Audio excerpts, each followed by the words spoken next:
In the middle of a packed Hollywood studio, young Barron Trump rose like a storm breaking loose, locked eyes with a smug Jimmy Kimmel, and brutally tore apart the host's cheap DNA ambush with ice-cold precision. Then dropped a counter-strike that ripped the mask off Jimmy's paid-for loyalty, exposed the court-rejected lies he was desperately waving around, and publicly humiliated the desperate political hit job hiding behind his pathetic, just a joke defense. The lights in the Hollywood studio dimmed just a bit as Jimmy Kimmel stepped out from behind the curtain with that big, familiar grin. The crowd went wild right away, clapping and cheering like they always did on a Thursday night. Jimmy waved them down, laughing into the mic. "Folks, we've had a lot of big names on this show, but tonight is something special. Please welcome the youngest guest we've ever had in this chair, Barron Trump." The applause exploded again as Barron walked out from the side entrance. He was tall for his age, dressed in a sharp dark suit that made him look older than he was. No big smile, no wave to the cameras. He just gave a small nod to the audience and shook Jimmy's hand before sitting down. The studio felt electric already. People were leaning forward in their seats, phones up, ready to catch every second.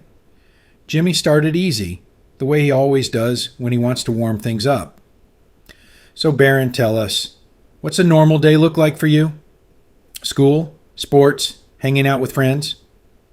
Barron leaned back a little, relaxed but straight. "Pretty normal stuff. I train, I study, I spend time with family. Nothing too crazy." His answers were short, calm, and straight to the point. No rambling, no trying to be funny. That alone made the crowd pay closer attention. Most guessed his age would be cracking jokes, or playing up the moment, but Barron just sat there like he was having a regular conversation. Jimmy chuckled and kept going. "You seem pretty chill for someone who's grown up in the spotlight. Favorite hobby? Video games? Music?" Barron shrugged lightly. "I like shooting range time and reading. Keeps my head clear." The audience laughed softly at how direct he was. You could see people nodding, whispering to each other. This kid wasn't playing the usual Hollywood game. He wasn't desperate for laughs or attention. He was just steady. Jimmy nodded like he was impressed. "Man, that's refreshing. Most people your age would be all over TikTok or chasing clout. You carry yourself like someone twice your age. Respect." The crowd clapped again. But if you watched Jimmy close, you could catch it. A tiny shift in his eyes, a quick glance at the producers off stage. The easy smile was still there, but something in his voice had changed just a hair. Then Jimmy leaned forward. His smile was still there, but it didn't reach his eyes anymore. The laughter from the crowd faded as he looked straight at Barron and dropped the bomb.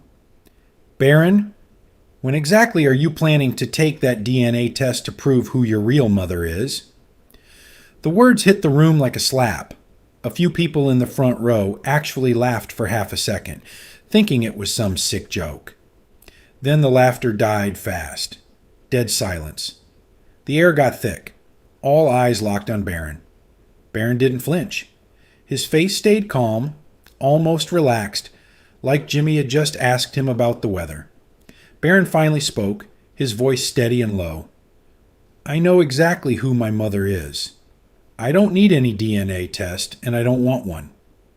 The answer was short, clean, and final. It landed hard. Some people in the audience nodded slowly. Others looked shocked that he answered at all instead of walking off the stage. Jimmy opened his mouth to follow up, but Barron wasn't done. He looked Jimmy dead in the eyes and asked right back, calm as steel, "How much did they pay you to do this?" The question hung in the air like smoke. Gasps rippled through the crowd. A few people whispered, "Damn," under their breath. The balance in the room flipped in 1 second. Jimmy, the guy who usually controlled every second of the show, suddenly looked caught off guard. His shoulders tightened. He tried to keep the smile going, but it looked forced now. For a long couple of seconds, Jimmy didn't say anything. He just sat there, blinking, clearly not ready for the counterpunch. The audience started murmuring louder, shifting in their seats. Some were grinning, some looked uncomfortable, like they knew they were watching something real unfold. Jimmy forced out a laugh, trying hard to swing things back to normal. "Whoa, Barron, let's not get too serious here," he said with that awkward host chuckle. "This is late-night TV, not a courtroom. How about we talk about your future plans instead? College? Maybe jumping into politics like your old man? That's what people really want to hear." But Barron didn't let him escape. He sat there straight and calm, eyes locked on Jimmy like he could see right through the act.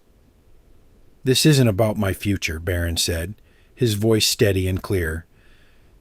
"That question you asked isn't even really about me. It's about you trying to turn my entire family into a cheap punchline for your show and the audience's entertainment." His words hit hard. The studio went dead quiet for a second, then broke into low murmurs. A few people in the back rows actually gasped. Jimmy's smile froze on his face. He shifted in his big chair, crossing his legs like he was trying to look relaxed, but everyone could see the discomfort creeping in. The control he usually owned on this stage was slipping away fast, and he knew it. Jimmy wasn't ready to back down. He leaned forward, his voice getting sharper, more aggressive. "Look, I'm just asking what a lot of people are already talking about online. There are years of rumors out there. Questions about timelines, birth records, inconsistencies that don't add up. You can't blame the public for being curious, and you can't blame me for bringing it up. It's all over the internet. People deserve answers." Barron stayed completely composed. No anger in his face, no raised voice. He answered quietly, but with real weight behind every word. "I remember sitting at the dinner table when I was 8 or 9. My mom was right there, laughing at one of my dad's bad jokes, helping me with math homework while the rest of the family was around us. That's my real life, not some gossip somebody posted online to get clicks. Those rumors are lies, and deep down you know it." The audience started to split right down the middle. Some people clapped lightly, nodding their heads in support. A guy in the third row even muttered, "That's right," loud enough for the mics to pick up. Others looked shocked or uncomfortable, whispering to the person next to them. Phones were up everywhere, people recording every second. You could feel the energy in the room changing. Half the crowd was quietly rooting for Barron, the other half still waiting to see Jimmy pull off some big comeback. Jimmy's face tightened. The confident late-night host look was cracking. He glanced quickly off stage toward the producers, then back at Barron. For the first time all night, he realized he was losing the room. The laughs were completely gone. The easy jokes weren't landing. This calm kid in the sharp suit was dismantling his rhythm with every short, direct answer. Trying to regain control, Jimmy reached down under his desk with a dramatic motion. His voice turned louder, more theatrical. "All right, fine. You want to do this? I've got something better than just rumors." He paused for effect, letting the tension build. "I have actual proof right here that'll clear this whole thing up once and for all." The audience went silent again, leaning forward in their seats. Everyone could feel it. The showdown was about to jump to a whole new level. Barron stayed perfectly still, watching Jimmy's hands as the host slowly pulled out a thick manila folder. Jimmy reached under his desk with a big dramatic flourish and pulled out a thick manila folder. He held it up high, waving it toward the cameras like it was the Holy Grail. "Here it is, folks," he announced, his voice loud and confident. "The truth about your mother is right here in the DNA. I've got the documents, the reports, everything." The studio lights seemed to get brighter on that folder as Jimmy opened it and started reading out loud. According to these records, the timelines don't match. There are inconsistencies in the official birth documents, and he kept going, throwing around words like unexplained gaps and questionable sources, trying to sound like a serious journalist instead of a late-night host. Barron sat completely still, but his jaw tightened just a little. You could see the small muscle flex in his cheek, the only sign that this was getting to him. Still, his voice stayed ice calm when he finally spoke. "Can I see that folder?" Jimmy paused, surprised by the request. He hesitated for a second, then handed it over with a smug look, like he was daring Barron to look. Barron took the papers and flipped through them quickly, his eyes scanning the pages. Then he looked up at Jimmy, calm but sharp. "This is the same old garbage from that blog that got thrown out by a court 18 months ago," Barron said clearly, loud enough for the whole studio to hear. "The judge already ruled this material was unreliable and false. You're waving around debunked lies like they're fresh evidence." The audience erupted. A loud "ooh" swept through the crowd, followed by gasps and whispers. Some people clapped, others looked stunned. Phones went up higher as everyone realized this was getting real. Jimmy's face flushed red.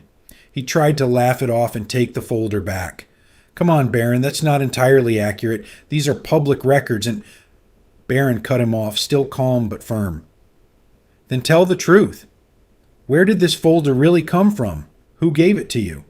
Show the source right now if you're so confident." Jimmy fumbled for words, clearly caught off guard again.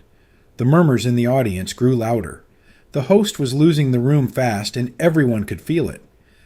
Desperate to flip the script, Jimmy leaned forward with a theatrical challenge. "Fine. If you're so sure, let's settle this once and for all.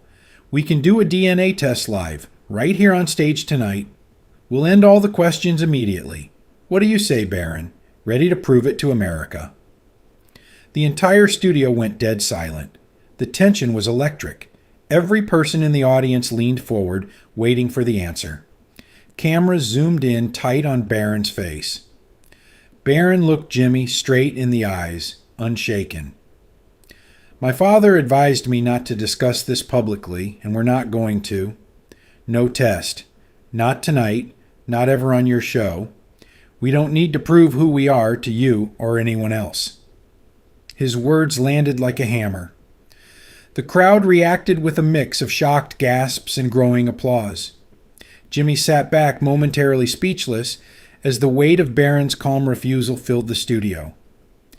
Barron stayed calm for a moment longer, then slowly rose from his chair. The move surprised everyone. He reached into the inside pocket of his vest and pulled out a sealed envelope with a small wax stamp on it. The studio lights caught the paper as he broke the seal and unfolded the letter inside. "I didn't come here empty-handed," he said quietly. "This is a letter from my mother, written to me on my 13th birthday." He looked down at the page and read one paragraph clearly, his voice steady but full of weight. "No matter what noise the world makes, you are my son.